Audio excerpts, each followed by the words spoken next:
Começando mais um GAcast, o podcast da GA. E hoje não posso deixar de contar aqui para vocês que por trás das câmeras tem uma equipe incrível trabalhando para que esse podcast alcance cada vez mais espectadores, mais ouvintes aí. Estou aqui com o Guilherme, que fez 1 ano de Pod 360, o estúdio que a gente faz as gravações aqui. E gostaria de agradecer, né, Gui? Por esse trabalho incrível que ele faz. Também tem o time de marketing da GA, que tá sempre aqui, Larissa. O pessoal é incrível, tá? Então, meu agradecimento. Esse podcast tá tomando proporções que a gente nunca imaginou e tá sendo muito legal. Retornos, pessoas falando que estão curtindo, ouvindo de todo lugar do Brasil. Então, aí, o nosso agradecimento em nome da família GA a todos que nos acompanham. E hoje, um episódio muito especial. A gente tá fazendo na modalidade gravada, né? Porque essa pessoa, infelizmente, não pode estar aqui ao meu lado. Ele tá lá no Rio Grande do Sul.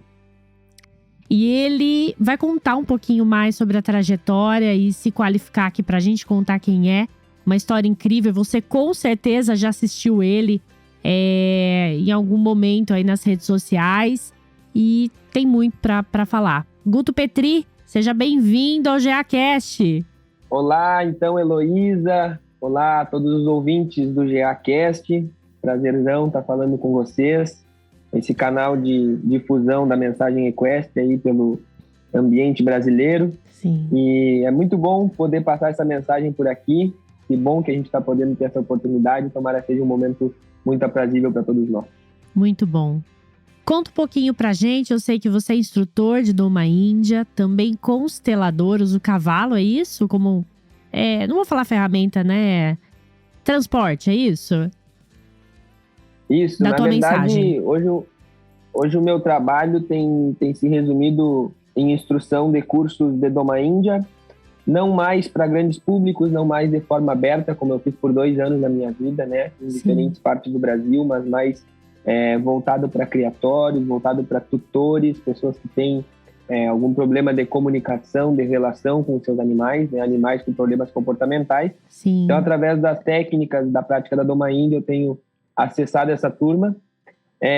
Também, através do cavalo, faço constelações familiares, né? Então, essas constelações são assistidas por esses animais, ao invés de nós utilizarmos bonecos ou representantes pessoas, Sim. como geralmente as constelações ocorrem. Sim. Eu trabalho com os próprios cavalos, né? Fui formado no Kahuna, Cavalos Humano e Natureza. Sim. E na primeira turma do Kahuna ainda, e tenho feito esse trabalho aí pelo Brasil. E às vezes mesclando um pouco de Doma Índia, de autoconhecimento, de espiritualidade, né, da nossa conexão com os cavalos como um todo. É um animal que eu gosto muito de estudar. E essa mensagem tem sido difundida de diferentes formas, né? Muito bom. E Guto, eu quero saber lá no início, quem é Guto? Como que começou essa paixão pelo cavalo? Me conta um pouquinho da sua história. Como que o cavalo entrou na sua vida? Conta pra gente. Então, Elo, essa história ela é um tanto quanto maluca, assim, ou intensa, né? Foi tudo muito rápido, muito profundo e muito expansivo ao mesmo tempo, né? Eu, desde piá, desde guri, de muito novo, como a gente diz aqui no Rio Grande do Sul, eu sou apaixonada por cavalo, embora sem muitas explicações, porque meus pais trabalham ambos no Poder Judiciário, né? Vim de uma família super citadina, super urbana. Sim. As minhas irmãs, eu tenho uma que é jornalista, outra que é aeromoça, que é comissária de bordo. Imagina, e eu nasci com essa vocação, ou com esse chamado pro cavalo, sem entender por quê. Sim. Então, desde muito novo, assim, eu sempre gostei muito de compor, eu sempre escrevi muito, né? Textos, poesias, músicas. Sempre compunha sobre cavalos, né? O motivo principal sempre eram os cavalos. Os cavalos, quando conversava com alguém, conversava de cavalo, isso desde a mais tenra infância. Sim. E aos poucos eu adquiri meu primeiro cavalo com os 13 anos, eu ganhei ele do meu pai, na verdade, né? Tá. E aí com ele veio todo o cenário equestre, veio toda aquela possibilidade de adentrar nesse mundo, né? Junto, aqui no Rio Grande do Sul é muito comum o laço comprido, então junto com o meu cavalo veio o laço comprido, veio os departamentos campeiros dos Centros de Tradições Gaúchas, os CTGs que tem aqui. Enfim, e aí eu fui me aprofundando nisso. Isso me levou a cursar o técnico em agropecuária na Escola Bom Pastor, em Nova Petrópolis, na Serra Gaúcha. Fiz 3 anos lá de ensino médio, concomitante com o ensino técnico. E desde o primeiro ano de ensino médio eu ouvi aquilo que todo mundo escuta, né? Cavalo não dá dinheiro. Todo clássico. Mundo que já quis trabalhar com cavalo algum dia já ouviu isso, né? Com certeza. Com certeza. E eu fui ouvindo tudo isso e aconteceu um fato muito marcante na minha história, assim, na minha trajetória, que foi a perda do meu cavalo, desse meu primeiro cavalo, o Rosílio Hobby Tirano, no dia 4 de dezembro de 2013. Foi quando eu estava já quase 4 anos com ele. E aquilo eu que já estava ouvindo que cavalo não dava dinheiro, né? Que não podia trabalhar com isso, que eu tinha que buscar alguma coisa que desse dinheiro. Sim. E ainda perder o meu cavalo foi realmente assim, uma carga, um fardo bem pesado para eu conseguir carregar. Sim. E aos poucos eu fui me apartando do cavalo, né? Tive um outro cavalo depois dele, logo que ele morreu, assim, eu ganhei do próprio dono do estabelecimento lá um outro cavalo. Tá. Mas nunca é a mesma coisa, né? A gente sempre tem aquela relação mais profunda com o teu primeiro animal. Isso você tinha quantos anos? A sua idade? Eu tava com 16 anos nessa época. Tá. E aí, beleza, me apartei do mundo do cavalo, assim. Foi um afastamento mesmo. Comecei a trabalhar com diversas coisas. Comecei a levar aquela vida que a gente vai tentando, né, sobreviver, né? Cumprindo com as expectativas. Então, tive um trabalho dentro de agropecuárias, comecei a cursar veterinária, né? Voltei para morar na casa dos meus pais. Tá. E comecei, então, surgiu uma grande oportunidade na minha vida, que foi trabalhar numa empresa de genética de aves. Nossa! Ou seja, nada que ver comigo, né? Nada. Mas eu fiquei lá 2 anos, assim, e vivendo essa rotina, que muitas vezes é dada como certa, né? Essa rotina onde tem uma carreira estável. Eu já estava namorando há 4 anos, então estava com um relacionamento estável, estava morando numa casa, então tinha um lugar para morar estável, estável e buscando cada vez mais estabilidade. E para mim hoje, quanto mais estável nós estamos, mais próximos da morte. Exato. É assim que eu vejo. A vida é esse playground, é essa intensidade. E aí, Heloísa, num determinado dia, eu disse, tá, isso aqui não é para mim. Eu tinha um cachorro que morava comigo, era o Camba, um Rottweiler. Sim. E o Camba ficou muito doente, pegou parvovirose, depois pegou sinomose, a gente internou, enfim, ele começou a definhar. Tá. E veterinários me aconselhando a sacrificar, porque não teria mais como voltar, né? Ele já estava sem respirar e tal. E eu postergando aquilo, e eu via aquele sofrimento daquele animal, e ao mesmo tempo era o meu, né? Eu me via naquele cachorro. Exato. Essa era a verdade, sabe? Assim, quase que sem ter mais um motivo, sem ter mais um porquê de estar aqui na Terra. Afinal de contas, eu estava só cumprindo com as expectativas alheias, e de forma alguma estava indo atrás daquilo que sempre me tocou o coração, que não era só os cavalos, né? Que era um outro tipo de vida. Eu sempre fui um gurizinho que brincava de mudar o mundo quando eu era piá. Falava assim, eu não vou mudar o mundo trabalhando numa empresa de genética de aves, né? Tô aqui fazendo peso.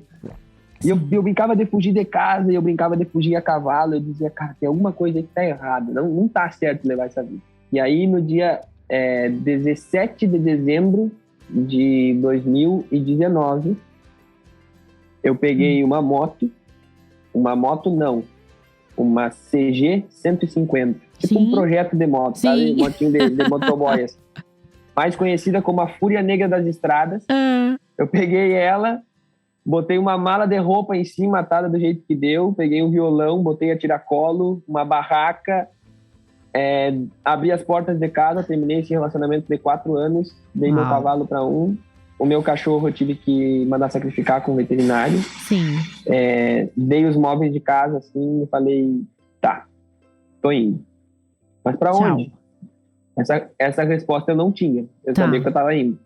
Deixei uma carta para os meus pais. Claro, não podia mandar uma mensagem no WhatsApp, né? Dizendo que eu tô saindo. eu tinha que fazer um drama, né? Assim, como um bom libriano. Eu tava lá fazendo meu draminha e tal. E aí, quando meus pais viram a carta, eu já tava entrando na Argentina, né? Já era tarde demais. E aí eu fui em busca de algo que eu não sabia muito bem o que era. Eu só sabia que aquela vida que eu estava levando, em concomitância e condizendo com tudo aquilo que todo mundo estava querendo que eu fizesse, não era para mim. A vida que eu queria levar era outra. Sim. Aquilo não tinha sentido. Foi pra Argentina, então. Na verdade, na época, minha irmã viajava de Kombi pela América Latina. Tá. É uma família de louco, né? Só que ela se programou. Viajantes.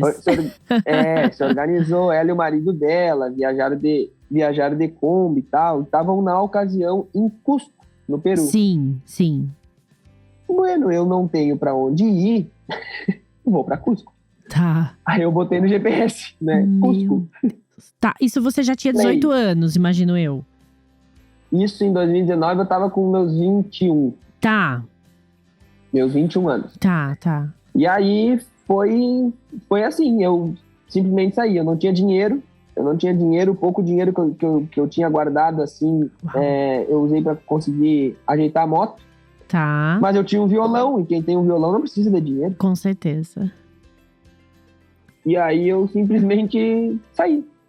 Dei os móveis de casa, falei assim, eu não quero nada, não assinei contrato de rescisão. Na verdade, eu decidi sair mais ou menos às 3 da manhã, e às 5:30 da manhã eu peguei a estrada. Tá. Foi uma coisa assim, sabe? Eu nem assinei contrato de rescisão, eu não avisei ninguém, eu simplesmente parti.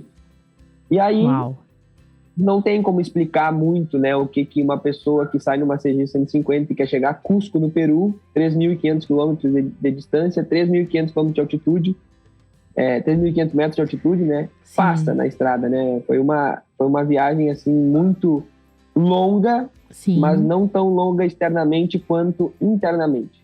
3.500 quilômetros não é assim para fazer de moto. Não. Só que fazer isso 14, 15 horas por dia, só vendo deserto, lhama e céu aberto, sim, não é de barbada, né? E aí a gente tem aquelas coisas que todo mundo enfrenta quando resolve se jogar mesmo no mundão, se jogar na vida.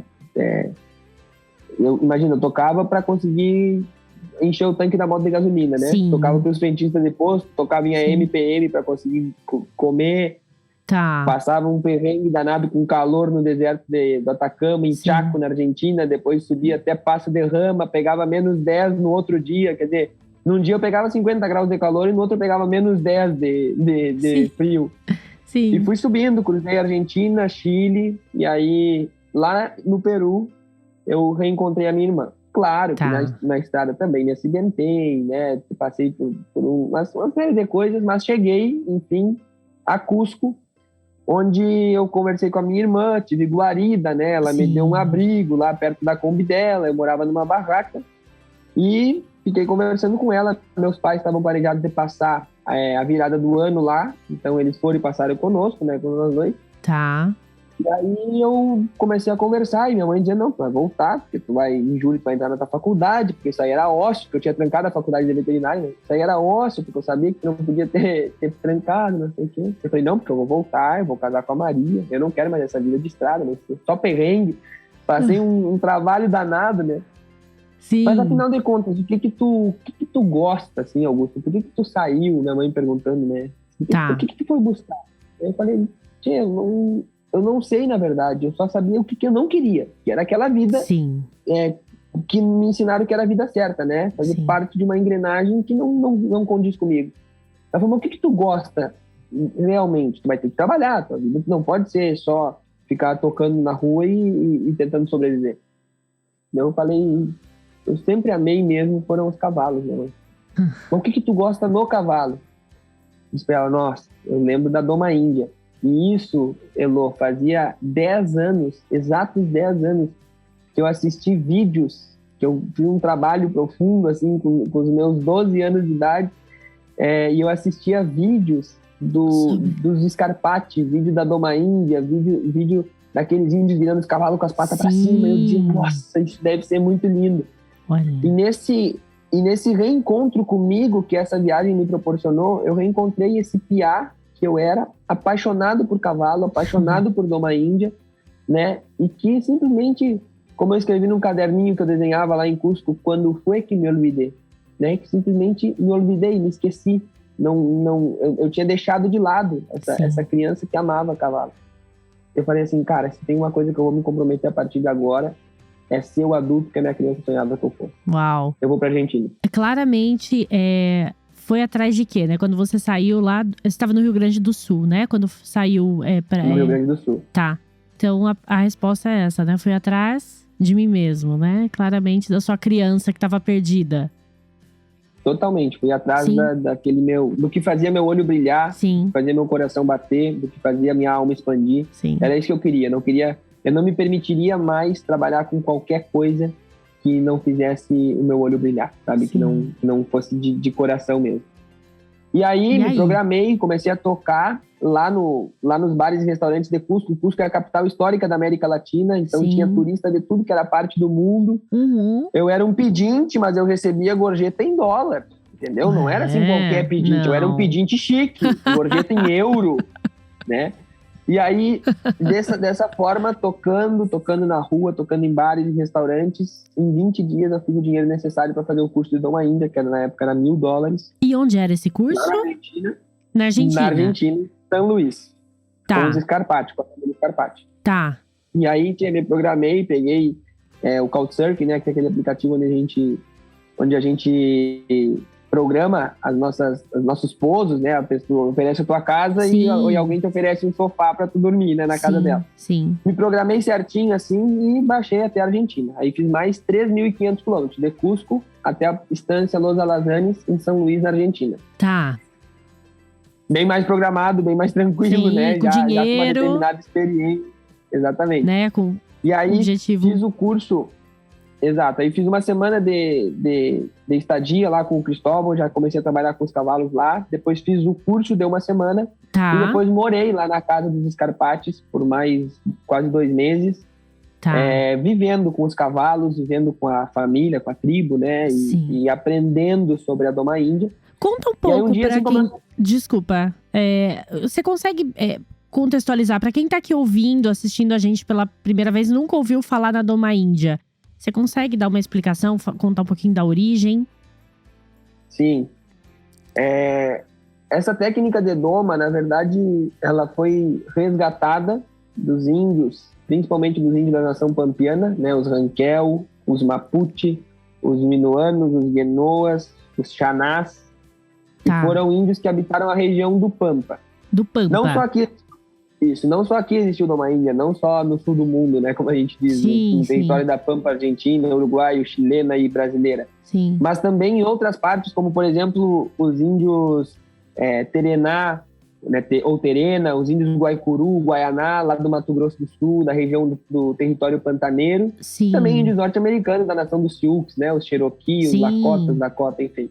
Tá. Mas essa Doma Índia Scarpati foi uma técnica que o Oscar Scarpati, o grande nome resgatador da Doma Índia, resgatou dos índios da nação pampiana. Tá. Eram cavalos utilizados para guerra, né? Eram cavalos que serviriam para guerra e que, assim como o índio estabeleceu o seu olhar de aprendiz e de partícipe da natureza para com tudo que era vivo, né? Tudo que era sagrado para eles, assim também ele emanou esse olhar para com o cavalo. Então, a técnica da Doma Índia, ela surge de uma forma muito intuitiva, através de décadas e décadas de observação dos índios, de cerca de 70 anos, gerações e gerações, né? Numa época em que os homens duravam seus 40 anos, já era velho, né? Então, 2, 3 gerações de índios, apenas observando a dinâmica das manadas, aprendendo com elas como que elas se relacionavam entre si, para poder se inserir no meio delas. Perfeito. E, então, poder ensiná-los, passar a ensiná-los. Então é uma técnica que surge desse lugar de respeito, de aprendizado, de conhecimento de cavalo mesmo, né? E de profunda conexão. Sim. Porque se criava um vínculo inquebrável. Afinal de contas, desse vínculo, homem-cavalo, que era gerado pelo Cahuelche, né? Cahuelche eram os guerreiros que eram eleitos pela tribo para ser guerreiros. Nem todos eram Cahuelche, mas alguns jovens despertavam essa vocação e eram eleitos pela tribo para ser carruelhos. Carruelho, cavalo, tchê, gente. Então eram os centauros, né? A gente cavalo. Sim. E a partir daí ele ganhava 2 animais que acompanhariam ele pelo resto da vida. Tanto dele quanto dos animais. Então era um vínculo inquebrável, irrompível. Sim. E do qual o futuro da tribo e a própria vida dependeria. Então imaginem o grau de confiança, o grau de treinamento, o grau de conexão. Os exercícios eram cerca de 60, 70 exercícios que os índios fariam com esses animais, né? Inclusive com eles em liberdade, podendo galopar sem as rédeas, né? Para poder manejar 2 armas. E a verdade é que dessa forma o índio sustentou uma guerra que era para durar 50 anos por 350 anos, né? Que só acabou com o advento das armas de fogo e com os tratados de paz não cumpridos, né? Com as traições que fizeram contra eles, porque senão eram realmente imbatíveis. Isso não é fantasioso, isso não é romantizar a história indígena, isso são relatos documentados de livros de pesquisadores, antropólogos que tiveram aqui e que observaram isso. Era como se um guerreiro indígena valia por 2. Sim. Um no braço direito, outro no braço esquerdo, porque carregava 2 armas, e um cavalo que era ensinado a atacar quando comandado. Quer dizer, como é que vai bater contra um cara desse, né? Sim. Então, dessa forma, quando eu voltei da Argentina, eu vim para cá e comecei a difundir essa técnica de doma. E aqui no Brasil, eu sinto que nós já estávamos fazendo um movimento, né, de encontro ao que é nativo, ao que é natural. Não à toa as medicinas da floresta estão vindo tão ao encontro do pessoal da cidade. Não à toa está havendo hoje um êxodo urbano, né? E o pessoal está voltando da cidade para o campo. Sim. Cada vez mais alimentação orgânica. Então, quando eu vim para cá trazendo a Doma Índia, eu sinto que o território nacional e como um todo o território mundial mesmo, o cenário equestre mundial, carecia desse contato mais natural, mais indígena, mais aborígene, como eles gostavam de dizer, né? Mais terra mesmo com os cavalos. E aí tudo foi acontecendo muito, muito expansivamente, muito intensamente. E daí nesse período você já rodava o país todo, fazendo esses treinamentos? Como é que funcionou o seu trabalho assim que você retornou? Como era a dinâmica? Eu cheguei aqui e apareceu uma fazenda com cavalos para domar. Tá. E o senhor, dono da fazenda, não tinha dinheiro para pagar. Certo. E ele queria pagar em cavalo. E mal sabia ele que se ele me dissesse que não ia pagar nada, que eu ia ter que pagar para estar lá trabalhando, eu ia pagar. Ia fazer. Porque o que eu mais queria... eu ia fazer. O que eu mais queria era botar em prática aquilo que por 1 mês, por 2 meses, eu estive colhendo, eu estive agremiando a mim lá nos Scarpati. Sim. E aí, quando eu cheguei, foi um troço surreal, assim. Eu comecei a lidar com aqueles cavalos, eu fui aprendendo, foram os primeiros animais que eu peguei a doma do zero, né? Animais de campo. Então, eu peguei cavalos sendo cavalos, não os cavalos que a gente tem hoje, que ficam dentro de baias, dentro de box, né? De cocheiras. Que não tem contato com outros seres vivos, com outros cavalos. Sim. Não, eu peguei cavalos, tipo, cavalo de 9 anos que chegou pra mim sem nem ter visto gente na vida. Era uma coisa surreal, eram uns tigres. Sim. E isso me ensinou muito mesmo sobre como as manadas funcionam, o quanto tu precisa ser firme, precisa ser claro e ao mesmo tempo precisa ser confiável e conectivo para tu conquistar esses animais a partir desse lugar da Doma Índia. E logo, uma cidade muito pequena chamada Capela de Santana, logo o pessoal começou a dizer que tem um cabeludo maluco fazendo umas coisas malucas na fazenda do Sérgio Silveira, que é outro maluco, e a gente tem que saber o que é isso. E aí o pessoal começou a me pedir para fazer um workshop. Eu pedi permissão pro Cristóbal, filho do Oscar, se eu poderia falar para essas pessoas, né, o que era a Doma Índia, o que eu fazia. Sim. E ele disse: esta mensagem não é minha, esta mensagem não é tua, esta mensagem é de toda a humanidade. Essa mensagem, ela não é minha, ela não é tua, ela é de toda a humanidade. Sim. Né? Vai voar, passarinho. E aí foi que eu comecei a fazer. Logo eu fiz o primeiro workshop. O feedback que eu recebi das pessoas assim foi algo inesquecível, marcante e que me acompanhou por todos esses anos que eu trabalhei com a Doma Índia, que foi algo assim: Guto, não sei o que tu fez lá dentro, mas o tempo parou quando a gente entrou naquela porteira da fazenda pra cá e voltou a correr quando a gente saiu. O que tu fez aqui? Se foi só amance de cavalo, se foi amance de alma, se foi uma transcendência, eu não sei o que aconteceu, mas alguma coisa aconteceu nessa história.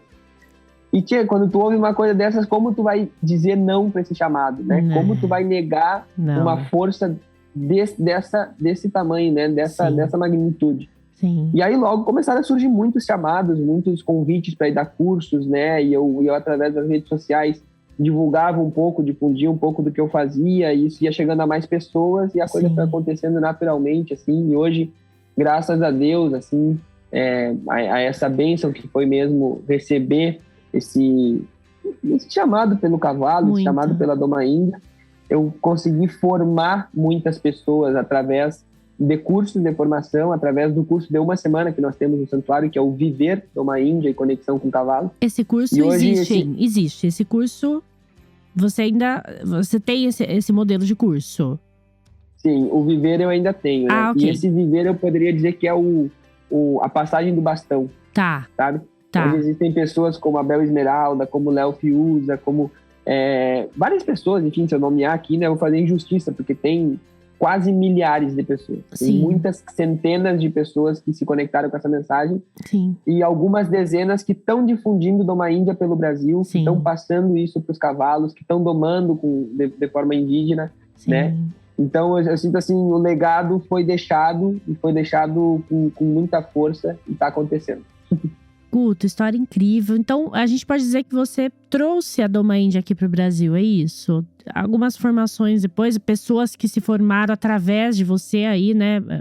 Passando essa mensagem para cada vez mais pessoas, é isso?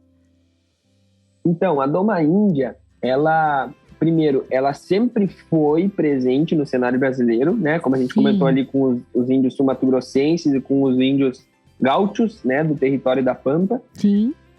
Só que ela se perdeu, ela foi esquecida. Sim. Até porque eu sinto que a gente fazia, na época em que ela surgiu, ali por meados do século XVI, do século XVII, nós como humanidade fazíamos um movimento de distanciamento da natureza, né? A gente estava olhando para aquilo que a gente um dia chamou de civilização. Exato. E hoje, esse processo que a gente chama de civilização, ele faz um movimento de retorno. E aí, junto com isso, vem despertando várias coisas que a gente deixou caídas pelo caminho aí, e uma delas é a Doma Índia. Perfeito. Né? Reconexão mas, com assim, eu. Acho importante de dizer também, Elo, que existem pessoas, né, que inclusive já trabalhavam com Doma Índia antes de mim aqui no Brasil. Inclusive, algumas delas foram meus alunos depois. Quer dizer, sim, já trabalhavam, já faziam esse trabalho aqui. Alguns tinham feito curso com os Scarpati também, alguns não. Mas muitos deles depois acabaram sendo meus alunos, porque assim, legal. Hoje, do meu trabalho de Doma Índia, desde o início do Amance até o final da Doma, poderia dizer que tem aí 20% de Scarpati, Doma Índia. Entendi. E tem aí uns 80% de Guto. E de outras tantas técnicas que eu fui aprendendo ao longo do caminho. Eu fiz curso de Doma tradicional, de Doma racional, de horsemanship, né? Fiz curso de Doma em liberdade. E aí, junto, a gente trouxe um olhar sistêmico, ou seja, um olhar das constelações com cavalos para dentro da Doma Índia. Então, isso engrandeceu ainda mais o trabalho. Perfeito. Eu gostaria de entrar agora nisso. Como você conheceu a constelação, né? Porque acredito eu que você primeiro teve um contato, você como eu posso dizer? Aluno. Uhum. Ou até mesmo... Facilitado, poderíamos dizer, né? Alguém que foi facilitado, alguém que foi constelado. Exato, é isso. Facilitado. Eu tava buscando essa palavra. Esse foi seu primeiro contato com a constelação? Como que ela foi pro cavalo? Como é que foi isso? Sim. Então, a história da constelação, assim, daria mais um outro podcast, né? Porque como ela chegou para mim, foi repleto de sincronicidades, repleto daquilo que a gente chama de coincidências. Sim. Foi um movimento, assim, que eu sinto que foi um presente da vida mesmo. Era para me dizer assim, tia, tu tá no caminho certo, tu tá alinhado, né? Tu tá no flow, tá no fluxo, então tu vai receber esse presentinho aqui. E aí a constelação chegou para mim. Tá. Mas assim, eu conheci a constelação familiar do Bert Hellinger, essa técnica terapêutica para solução de problemas. Sim. Como eu tenho certeza que todas as outras pessoas que já ouviram falar de constelação, né, que conheceram a constelação, também conheceram, que foi através de um amigo que fez. Sim. Todo mundo tem assim, né? Que me falaram e aí eu, sei lá, senti o chamado e fui. Algumas pessoas que são super céticas, outras que já estão todas voltadas para a espiritualidade, né? Mas a verdade é que essas ferramentas, elas chegam na hora em que a gente já está precisando, né? Na hora que a gente também está pronto para receber. Exatamente. E a constelação chegou para mim em 2018, através de uma primeira namorada que me falou que tinha participado com a família dela e tal. E aí eu sempre fui muito racional, assim, eu sempre fui muito cético, era muito difícil de me levar para esse lado holístico da coisa, porque se eu não entendia, não existia. Nossa, olha só. Olha, já fui desses. Já foi desses. E assim, eu tenho facilidade de aprendizado, eu gosto muito de aprender. Sim. E aí, eu pensava assim, eu me considero um cara inteligente. Sim. Se eu não puder aprender, então isso aí não existe, porque daí ninguém lá pode aprender. Assim era meu pensamento modesto, né? Sim. E aí, eu fiquei sabendo dessa constelação e eu falei, mas eu quero ver o que é isso. Tá. E conheci em 2018. E eu tenho certeza, né? Hoje eu posso olhar para isso. Eu fiz 2 constelações, uma em 2018 e uma em 2019. Tá. Antes de sair da viagem. Eu tenho certeza que a minha viagem foi fruto dessas constelações. Sim. Né? Aí não tem como explicar também, nem cabe aqui, né, no podcast explicar o que é a constelação. Sim, Convido a quem estiver nos escutando, encontre um bom facilitador. Hoje nós temos uma penca de facilitadores de constelação familiar, isso também é importante, né? Eu acho que a gente tem que filtrar muito bem, assim, quem que está trabalhando realmente com terapias, quem que é essa pessoa que se diz apta a me ensinar algo sobre a vida. É isso. Né? Então, a gente poder filtrar bastante esse tipo de trabalho, encontre um bom facilitador e experiencie, né? Isso. A constelação não tem como explicar. Então, ela chegou para mim dessa forma, primeiramente. E aí, eu fiz essa viagem maluca. Eu comecei a trabalhar com Doma Índia. E na verdade, eu estava lá no Scarpati. Tá.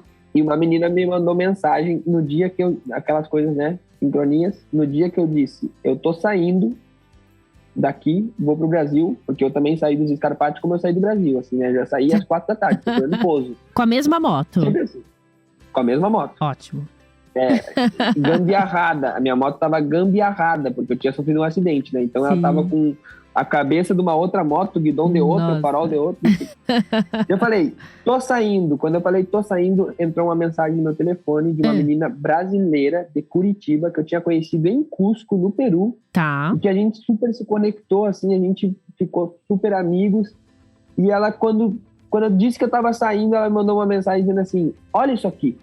E aí dizia, constelação com cavalos. Nossa. Paulo Neumann. Eu falei assim, cara, não pode ser que a vida tá me entregando isso. E isso você já tinha sair. feito a constelação? Já tinha feito a constelação com pessoas. Tá, com pessoas lá na Argentina ou não? Não, a constelação com pessoas eu fiz em 2018, 2019, ainda aqui no Brasil. E né? você voltou pra Argentina? Eu tenho certeza que foi... Não, isso foi antes, né? Na Argentina tá. Eu tava em 2020. Ah, tá.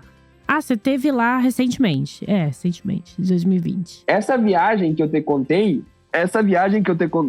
ela começou em fevereiro, aliás, em dezembro de 2019. Tá. E na Argentina eu estava em fevereiro, fazendo o curso com Cristóvão, em fevereiro de 2020. Entendi. Então faz 2 anos que a Doma Índia entrou na minha vida, tá? Tá. E eu conheci a constelação desde 2018 e 2019. Tá. E aí, eu recebi essa mensagem dessa menina e decidi, eu vou pro Brasil, vou parar lá na casa do Paulo Neumann e vou bater na porta dele e vou dizer assim, eu quero limpar tuas cocheiras, limpar tuas baias aí em prol de aprender o que tu faz. Tá. E aí, enfim, nem carece de contar, assim, mas não consegui ir pra lá, foi um trem muito louco, só que aconteceu da vida novamente agir, né, e botar aquilo que tu precisa na hora que tu precisa.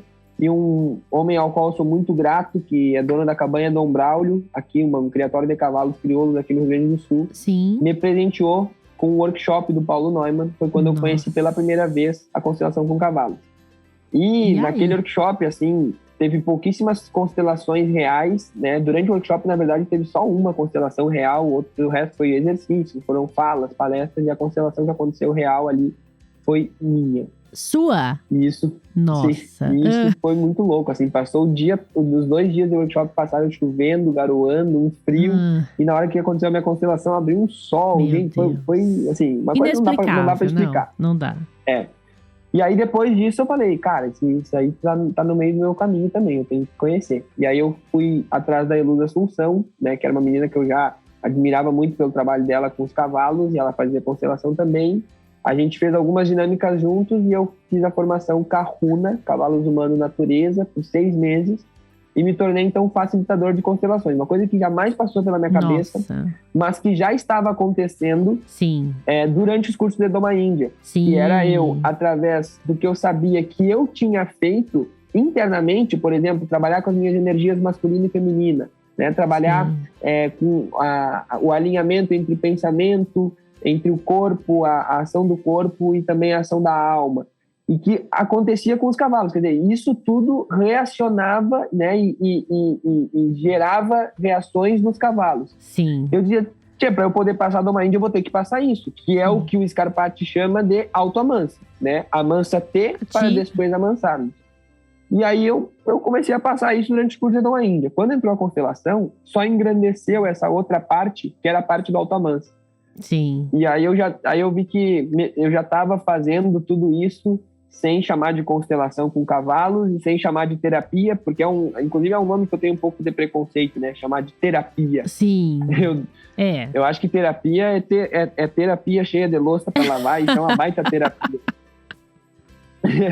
Mas eu poderia dizer que é uma ferramenta. Né? É uma experiência. O que eu vendo para as pessoas hoje já não é mais um curso de Doma Índia, já não é mais...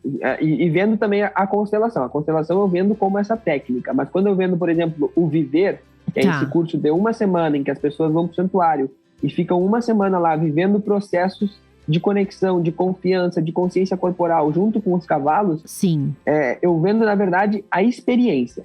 Isso pode ser terapêutico? Sim, isso tem uma força terapêutica. Isso abre campo para os milagres. Se eu contar algumas histórias do que aconteceu no Viver, a gente fica meio abismado das coisas que acontecem lá. Abre campo para os milagres. O que eu vendo é milagroso? Não. O que eu vendo é terapêutico? Não. Eu vendo uma experiência. Cada um vive ela de acordo com o que está pronto. Exatamente. E hoje, atualmente, você então tem Viver, é isso? Isso, Viver, Doma Índia, Conexão com Cavalos, que é esse curso de uma semana. E tem alguns outros trabalhos também, né? Eu trabalho com um programa de mentoria, onde eu pego animais com problemas comportamentais e os seus tutores e auxilio eles nessa comunicação. O animal e o tutor. E também faço isso, sempre. Na verdade, eu não trabalho só com cavalo. Essa é a verdade. Nem mesmo quando o trabalho é voltado para o cavalo. Né? Porque de nada adianta o cavalo ter uma determinada abertura para aprender um monte de coisas, só que essas coisas que ele aprender sejam coisas ruins, né? Coisas que não vão trazer uma boa relação. Então, através do programa de mentoria, eu faço com que o tutor se alinhe na sua comunicação com ele e diga para o cavalo, isso é bom, isso é ruim, isso eu quero, isso eu não quero. E tudo isso embasado em muito respeito, né, ao tempo de cada cavalo e a forma como cada um aprende. E a constelação está nessa imersão de uma semana? Não, na verdade, o conhecimento, aprender sobre o conhecimento sistêmico é como aprender a ler. Tu nunca mais consegue olhar para uma palavra, uma letra. Tu sempre vai olhar para a palavra, tu sempre vai ler a palavra, né? E a visão sistêmica, principalmente embasada com os cavalos, ela acaba permeando tudo, né? Hoje eu não consigo mais pegar um cavalo, sair para caminhar e não perceber que ele está aí o tempo todo reacionando às minhas questões, aos meus temas, a como está a minha energia, como está a minha egrégora, como está o meu pensamento, né? A tudo isso. Então, dentro do Viver, sim, tem todos esses movimentos sistêmicos, tem toda essa leitura do campo e tal. Mas ele é bem voltado, assim, para as experiências, como eu comentei, né? Experiências de conexão com o cavalo. E também ao ensino da Doma Índia. Até então, ele tem sido também voltado para o ensino da Doma Índia. Uma coisa que aos poucos eu estou começando a me apartar, porque eu estou me apartando da Doma.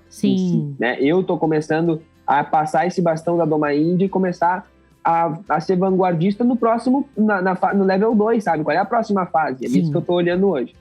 Mas eu trabalho com as constelações separado do Viver, né? Então eu hoje resido em Goiânia, eu trabalho com as constelações com cavalos separado do Viver. Entendi. A gente tá nos momentos finais. Olha, é o seguinte, eu tô assim, impactada. Imagino que você que esteja aí do outro lado, né? Ouvindo, assistindo a gente. Eu tenho certeza que você tem um amigo para mandar, para receber essa mensagem, para conhecer o que o Guto Petry faz. É realmente um chamado incrível e nós somos, assim, agraciados por ter. Por estar ouvindo, por estar conhecendo. Eu não imaginava, eu te acompanho e não imaginava que era tudo isso, né? Deixa eu te fazer uma pergunta. Como é para contratar teu trabalho? Você viaja, tá só em Goiânia? Como é que funciona, Guto? Então, Elo, hoje eu tô conhecendo um novo Guto, né? Que é um Guto que voltou a morar na cidade. Sim. Eu tô lá em Goiânia, minha filha nasceu lá faz agora 21 dias, né? Que ela tá no mundo. Sim. Então eu tô por lá e tô começando a olhar para a faculdade, né? Para retornar para a faculdade, para os meus estudos acadêmicos. E eu tô me aprofundando muito, muito, muito no estudo do autoconhecimento atrelado ao cavalo. Né? Então tenho tido alguns trabalhos com cavalos também. Tô constelando bastante lá em Goiânia, né? Tem chegado bastante esse chamado das constelações, assim, para ajudar a galera a olhar para suas questões através do cavalo. E em finais de semana eu tenho feito algumas vivências, alguns cursos, né? Para contatar comigo diretamente pelo Instagram mesmo, ou pelo meu próprio WhatsApp. Eu tive, por um tempo que eu trabalhava mais com as imersões e com os cursos, eu tive uma assessoria, né, que não se tornou mais necessária quando eu afastei um pouco das Doma Índia. Então, Sim. Hoje pode ser diretamente pelo meu WhatsApp ou pelo meu Instagram, que é Guto_Petri, com Y no final. Perfeito. Guto_Petri. É um cabeludinho que vai ter lá nas fotos do Instagram. Que canta, que faz composições também. Aqui a gente tá falando da parte da doma, da constelação com cavalos, mas também tem o Guto artístico, assim. Tá tudo misturado, né? Não dá pra ser… São papéis, tá tudo junto, né, Guto? Eu li agora num livro chamado Equitação Racional, do Capitão Licard, um francês bárbaro na arte da equitação. Aliás, na arte da equitação. E ele falou justamente isso. A equitação é uma arte científica, né? Então eu sinto que eu, centauro do jeito que estou e do jeito que busco ser, trago sim toda essa linguagem artística, trabalho com músicas também, inclusive agora estou indo para Minas Gerais na semana que vem para pela primeira vez gravar 4 canções de cunho, eu poderia dizer de cunho espiritual, ou 4 canções de rezo, ou 4 canções de cunho de autoconhecimento. Né? E, claro, trazendo também uma mensagem dos cavalos nessa história. Muito então, bom. Assim, eu estou hoje vivendo, desde quando eu saí, vivendo um agora, né? Um eterno agora, e aproveitando, desfrutando e servindo com muita entrega a isso que a vida me pede. Sim. E hoje ela tem me pedido também essa mensagem artística através da música. Exatamente. E assim, voltando ao início, né, do podcast, aquele Guto que saiu sem saber pra onde, pegou a moto, partiu. Quem é hoje aquele Guto, né, que nem imaginava ser? O que ele se tornou de lá pra cá? Eu cumpri o meu sonho, essa é a verdade. E esse sonho que eu cumpri, ele não é um sonho que findou, pelo contrário, ele é um sonho que continua. Porque eu me tornei o adulto que a minha criança queria que eu fosse. Muito bom. E isso se tornou o meu norte na minha vida, assim. E quando eu era criança, eu tinha por heróis, como Bento Gonçalves, heróis das Revoluções Farroupilhas daqui. Eu tinha próprio Jesus como um grande exemplo, né, de caminhada. Então hoje eu quero me tornar cada vez mais essas pessoas que eu tanto admirei, sabe? Cada vez mais próximo dessas pessoas que eu tanto admirei. E é um Guto que entrega com uma mensagem científica, com uma mensagem clara, com uma mensagem artística, as sapiências que a natureza e que a arte são capazes de nos dar. Para mim, natureza e arte são linguagens, são canais de Deus na Terra. E é servindo a estes canais que eu caminho hoje nessa existência mundana aqui. É isso. E melhor ainda ao lado dos cavalos. Melhor ainda ao lado dos cavalos, sempre, né? Eu não sou ninguém sem um violão nas costas e sem um cavalo debaixo dos meus arreios, como a gente diz aqui. Muito bom. Guto, gostaria de te agradecer. O papo foi muito legal. Eu acho que a gente pode tentar marcar algo presencial. Acho que a troca vai ser bem bacana, porque assim, tá sendo uma honra, um prazer te conhecer. Mesmo que à distância, né? Uma história muito legal. Vale a pena a todos que estão assistindo a gente ir lá pelo seu Instagram, Guto_Petri com Y no final. É muito legal. Exatamente. Muita coisa bacana. É um Instagram, assim, um conteúdo que com certeza vale a pena acessar. Obrigada.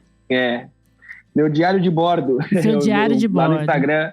Exatamente. É onde eu uso para fazer os meus desabafos, para alinhar meus pensamentos, né? Escrevendo eu alinho muito meus pensamentos. E lá é uma boa ferramenta para isso. É isso. Elô, muito obrigado a ti, muito obrigado a Débora, a equipe do GA Cast. Foi um prazer, com certeza.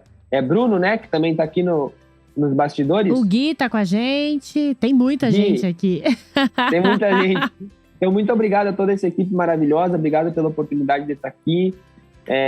Foi uma honra, foi um prazer muito grande poder passar um pouco dessa minha mensagem por aqui também.